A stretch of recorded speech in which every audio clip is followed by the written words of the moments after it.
Good morning my dear friends and my dear friends. मैं यशवंत यादव आप सभी का एकेएस एकेडमी के ऑनलाइन प्लेटफॉर्म पर हार्दिक स्वागत करता हूं।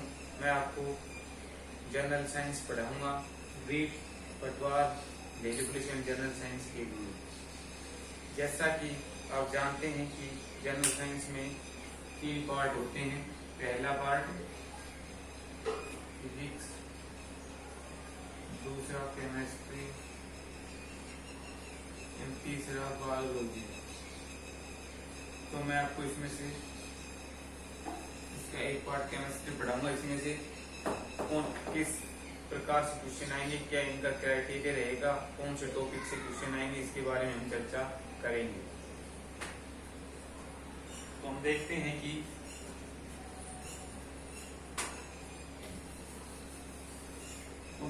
केमिस्ट्री जो है यानी कि रसायन विज्ञान। रस प्लस आयन,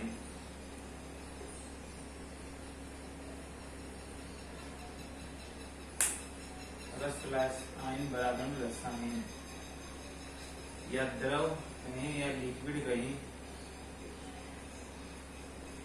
प्लस आयन बराबर रसायन, यानी कि रस प्लस आयन रसायन। इसमें सबसे पहले देखते हैं इसकी खोज किसने की। Father of modern chemistry,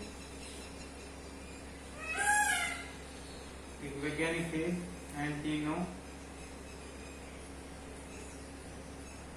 लिवोसियस। प्रथम खोज की थी। अब देखते हैं कि रसायन विज्ञान कैसे किसे हैं।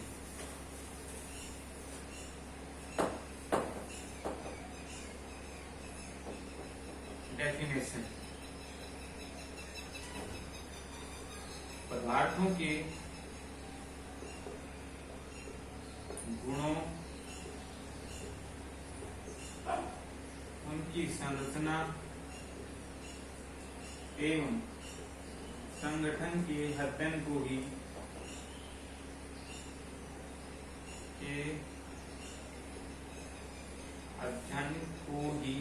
रसायन विज्ञान कहते हैं।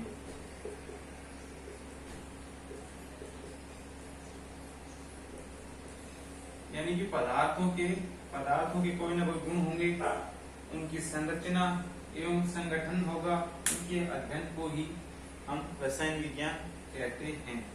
एक वैज्ञानिक हुए थे एल पाउली, उन्होंने ये डेफिनेशन दी थी कि पदार्थों के गुणों, उनकी संरचना, संगठन एवं अध्ययन को ही हम रसायन विज्ञान कहते हैं, या पदार्थों के भौतिक और रासायनिक परिवर्तनों का अध्ययन ही, या पदार्थों के भौतिक एवं रासायनिक, या पदार्थों के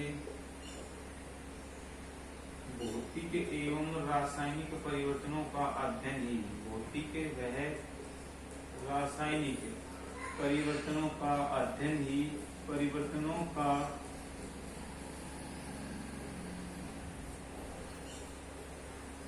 अध्ययन ही रसायन विज्ञान कहलाता है। ठीक है, यानी जो पदार्थ के अंदर जो फिजिकल और जो केमिकल चेंजमेंट होगा, उनकी जो स्टडी होगी वही रसायन विज्ञान कहलाती है।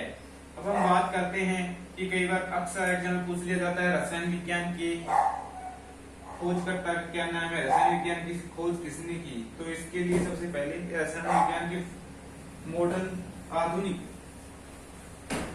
एंटिनो लिवोसियस को आधुनिक रसायन विज्ञान का जनक कहा जाता है। अब हम बात करते हैं कि इसकी कितनी ब्रांचेज होती हैं। तो केमिस्ट्री की 3 ब्रांच होती हैं टोटल। 3 ब्रांचों में से डिवाइड किया गया है। पहली इनऑर्गेनिक, सेकंड नंबर पर ऑर्गेनिक, थर्ड नंबर पर फिजिकल। यानी इनऑर्गेनिक, जैसा कि नाम से स्पष्ट हो रहा है, अकार्बनिक।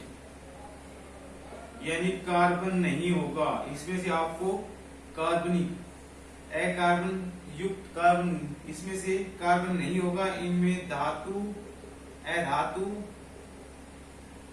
ऑक्सीकरण अपचयन एवं अम्ल क्षार से संबंधित स्टडी करेंगे। इसको जब पढ़ेंगे डिटेल से देखेंगे। इसमें से ऑर्गेनिक यानी कार्बनिक रसायन विज्ञान, यानी कि कार्बनिक रसायन विज्ञान, इसमें जैसा कि नाम में स्पष्ट होगा कार्बन होगा, कार्बन हाइड्रोजन ऑक्सीजन। कार्बन जैसा कि आपको पता है हमारे शरीर का एक महत्वपूर्ण अंग है। सुक्रोज, ग्लूकोज, लैक्टोज, प्रोटीन, वसा सभी जो निर्माण होता है वो कार्बन से होता है।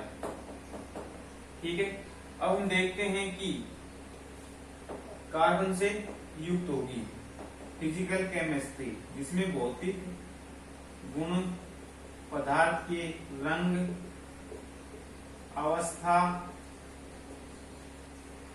गुण, रंग, अवस्था आदि का अध्ययन भौतिक गुण में किया जाता है, जबकि केमिकल एंड रासायनिक गुण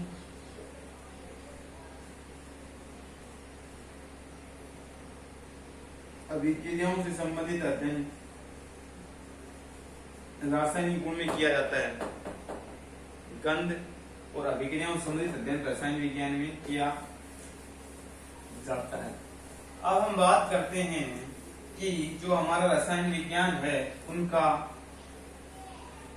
रसायन विज्ञान। अब हम बात करते हैं जो हमारा रसायन विज्ञान है, इसमें से क्वेश्चन पूछ लिया जाता है केमिस्ट रसायन विज्ञान को कितनी ब्रांचों में बांटा गया है। मुख्यतः 3 ब्रांचों में बांटा गया है, लेकिन इसकी वैसे देखें तो एक बायोकेमिस्ट्री जो हमारी बायोलॉजी से रिलेटेड है उससे संबंधित चलती है। वैसे मुख्यतः इसको 3 भागों में बांटा गया है। आधुनिक केमिस्ट्री के फादर, आधुनिक जो केमिस्ट्री के जन्मदाता किसे कहा जाता है? एंटिनो लवोसियर को आधुनिक केमिस्ट्री के जन्मदाता कहा जाता है। अब हम बात करते हैं कि इसमें किस प्रकार से क्वेश्चन पुट अप होते हैं। तो हम बात करते हैं इसका उपयोग कहाँ किया जाता है। शायद ही दैनिक जीवन में शायद ऐसा कोई क्षेत्र होगा जहां पर इसका प्रयोग नहीं किया जाता हो। जो हम भोजन ग्रहण करते हैं, जो हम कपड़े पहनते हैं, जिस मकान और छत में हम रहते हैं, वहां से लेकर के जो हम दवाई आजकल यूज करते हैं, जो हम कृषि रसायन में डालते हैं, जो हम कृषि में यूज करते हैं, कृषि में चले जाएं, चाहे आप उद्योगों में चले जाएं, उर्वरकों में चले, हर चीज पर रसायन विज्ञान का कहीं न कहीं प्रयोग शायद उसमें प्रयोग होता है। चाहे वो अनेक ऐसी वस्तुएं हैं जो रासायनिक परिवर्तन के द्वारा परिवर्तित की गई है, रासायनिक परिवर्तन द्वारा शुद्ध की गई है, वहां पर इनका प्रयोग किया जाता है। अब यदि हम बात करें रसायन विज्ञान के बाद में यदि हम बात करते हैं तो रसायन, इसमें 4 टाइप से प्रश्न पूछे जाते हैं मेरे प्यारे साथियों। पहला है तथ्य पर आधारित, सेकंड है अवधारणाओं पर आधारित, और जो अपना थर्ड है वो है अवधारणाओं के अनुप्रयोगों पर आधारित। अवधारणाओं के अनुप्रयोगों पर आधारित,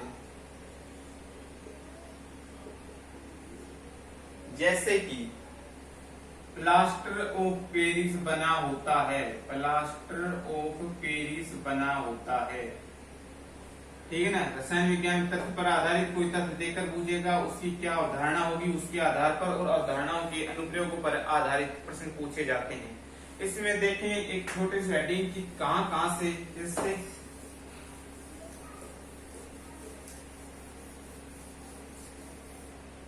हम बात करें, एक छोटी सी हेडिंग आप डाल लेना, ठीक है ना। अब आगे देखते हैं जिसमें कहां इसमें से कौन कौन इसके सिलेबस में कहां से प्रश्न पूछे जाते हैं। तो इसमें हम चर्चा करें पदार्थ की अवस्थाएं,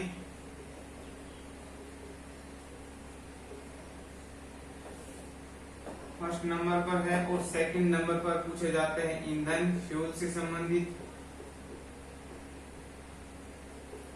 थर्ड नंबर पर कार्बन से संबंधित,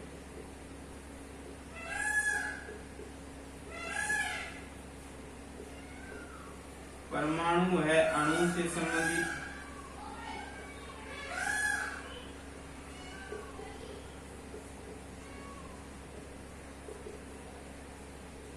एवं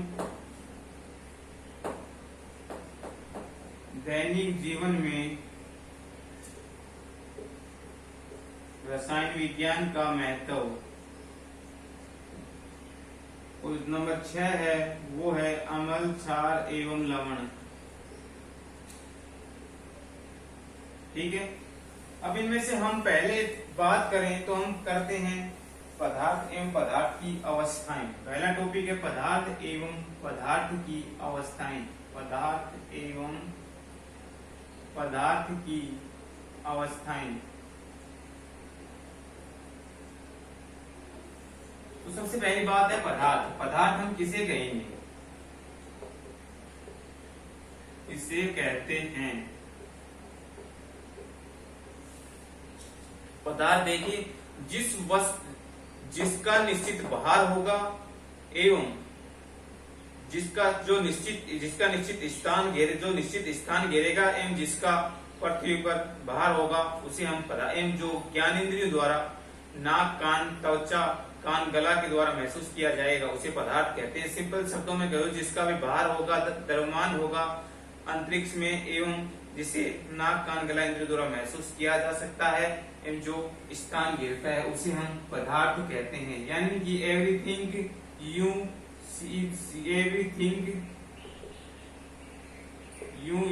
सी, यानी जो आप देखते हैं वह सब कुछ पदार्थ है। ब्रह्मांड में जो आप कुछ देख रहे हैं वो सब कुछ पदार्थ है। जैसे कि हम देखें, आप भी पदार्थ हो, आपका भी अंतरिक्ष में निश्चित भार है, मैं भी एक पदार्थ हूँ, मेरा भी अंतरिक्ष में एक निश्चित भार है एवं निश्चित स्थान घेर रखा है। जैसे ये पेन भी पदार्थ है, ये स्टूल भी, ये जो है अपना पोडियम भी पदार्थ है, सब एक पदार्थ है। स्टूल भी पदार्थ है।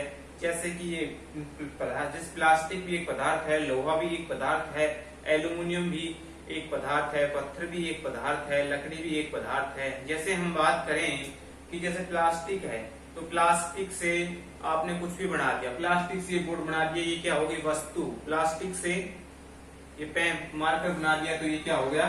पदार्थ। यानी कि इट मीन्स, यानी मेरे का कहने का तात्पर्य ये है कि ब्रह्मा या दुनिया के संसार में, दुनिया की या विश्व की, दुनिया की संसार में कोई भी चीज हो, चाहे वो कुछ भी हो, वो सभी चीजें, संसार में सभी चीजें पदार्थ। इट मीन्स, यानी मेरे कहने का तात्पर्य ये है कि दुनिया की सभी चीजें पदार्थ से मिलकर बनी होती हैं।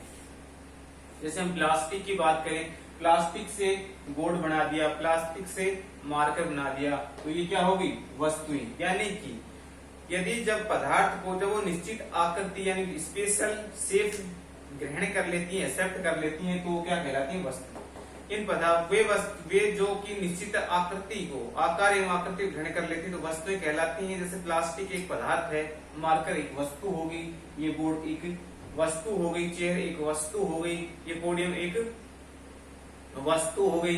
जैसे कि पत्थर एक पदार्थ है, लेकिन पत्थर से भगवान की मूर्ति बना दी तो क्या होगी? वस्तु हो गई। पत्थर से कटोरा बना दिया तो क्या होगी? वस्तु हो गई। लोहा से दराती बना दी, फावड़ा बना दिया, गैती बना दी आपने, और जैसे मान लो लोहे से ट्रक बना दिए, कार बना दिए, तो ये सब क्या होगी? वस्तुएं होगी।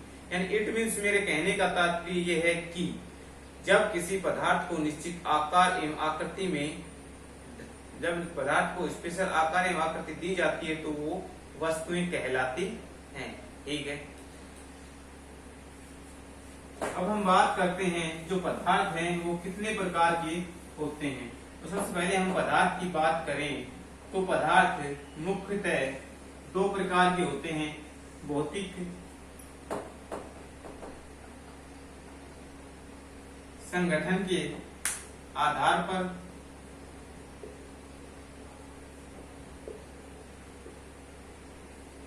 और दूसरा रासायनिक संगठन के आधार पर।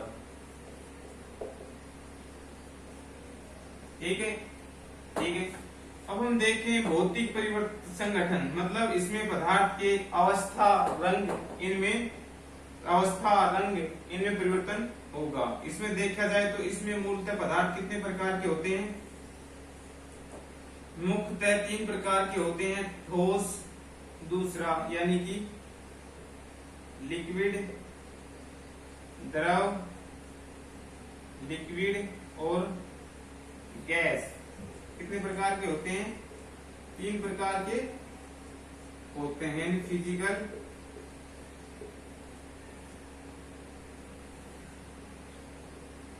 और एक केमिकल के आधार पर, ठीक है ना। लेकिन रासायनिक संगठन के आधार पर हम देखें तो इसके आधार पर पदार्थ कितने प्रकार के होते हैं? 3 प्रकार के होते हैं, तत्व, यौगिक एवं मिश्रण। लेकिन अब हम बात करते हैं तत्व को भी 3 भागों में डिवाइड किया गया है, धातु, अधातु, उपधातु, यौगिक को 2 भागों में डिवाइड किया गया है, कार्बनिक यौगिक और अकार्बनिक यौगिक। मिश्रण को भी 2 भागों में, समभांगी और विषमांगी। तो हम इसमें से डिटेल से चर्चा करते हैं इन सभी पर। तो सबसे पहले हम चर्चा करेंगे पदार्थ के भौतिक संगठन। तो भौतिक संगठन के आधार पर सबसे पहला है ठोस में, द्रव में एवं गैस में। जैसा कि आपने देखा होगा कि ठोस पदार्थ जो है, पदार्थों को कितने भागों में डिवाइड किया गया? भौतिक परिवर्तन एवं रासायनिक परिवर्तन के आधार पर। तो आज हम बात करते हैं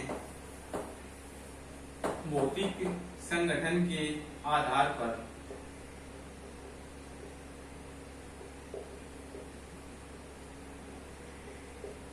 संगठन के आधार पर तो इसमें सबसे पहले लेते हैं ठोस, फिर लेते हैं द्रव, लिक्विड और फिर लेते हैं गैस। तो हम देखते हैं सबसे पहले इसमें यदि हम देखें आकार, ठोस पदार्थ का आकार एवं आयतन। तो इनका जो ठोस पदार्थ है हमारा, इसका आकार एवं आयतन क्या होता है? निश्चित होता है, और आयतन भी निश्चित होता है। लेकिन द्रव में आकार निश्चित, आयतन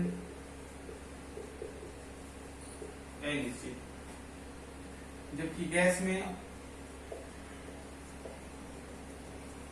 अनिश्चित और अनिश्चित, ठीक है।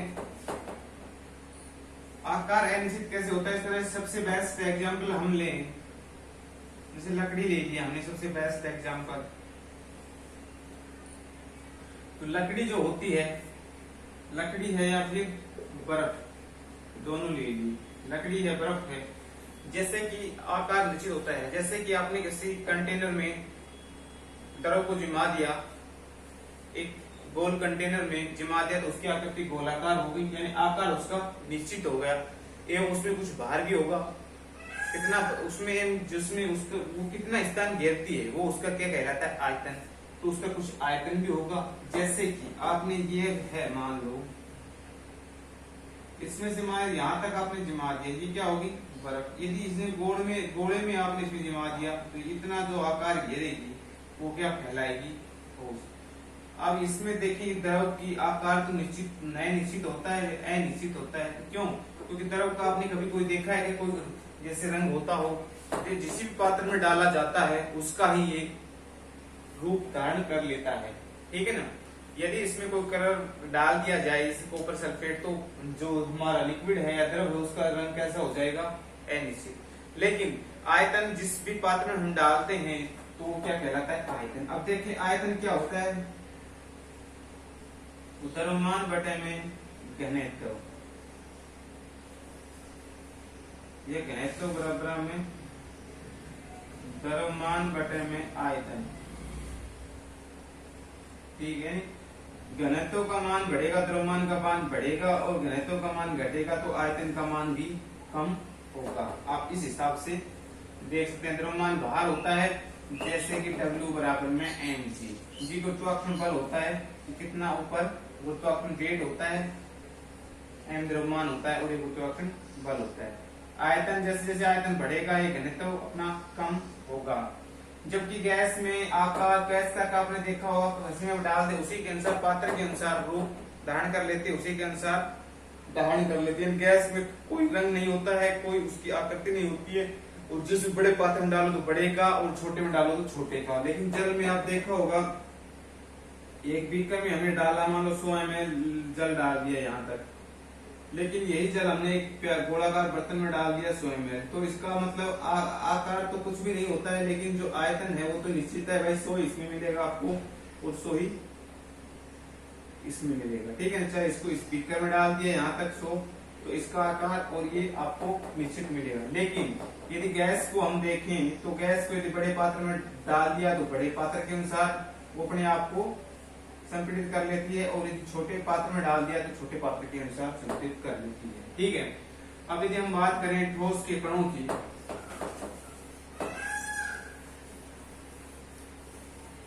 दूध है, पेय है आदि सभी इसके उदाहरण है। जैसे इसमें CaO2 है, O2 है, इसके बेस्ट एग्जाम्पल आती हैं। यदि हम बात करें इसके बाद सेकंड नंबर थर्ड नंबर पर इसके संपीड़न की, तो आप देखोगे कि जो ठोस पदार्थ हैं उनको, लकड़ी को आपने दबाया क्या उसकी उनमें कोई चेंजमेंट हुआ, तो मतलब संपीड़न ठोस पदार्थ में जो संपीड़न होता है वो नगण्य होता है, जबकि इसमें ठोस से अधिक होता है। जबकि जो द्रव पदार्थ हमारे होते हैं उसमें सबसे अधिक होता है। संपीड़न है वो द्रव पदार्थ में सबसे अधिक होता है, यानी कि इसका जो मतलब है वो ये है कि आपने कोई भी मान लो द्रव पदार्थ है उसमें संपीड़न क्या होता है सबसे अधिक है। जिस पात्र में खुले पात्र में रखोगे तो जो गैसेज होती हैं हमारी, इसमें मर्क्यूरी मिलाया जाता है, इसमें गंध युक्त करने के लिए इसमें मर्क्यूरी मिलाया जाता है, तो उस पात्र के अनुसार आकार धारण कर लेती है। और उसमें संपीड़न दबाने पर आप उसको एक कम पात्र में भी आप उसको भर सकते हैं। यदि 10 kg का सिलेंडर हमारे पास नहीं है, 8 का है, तो हम उसमें भी उस गैस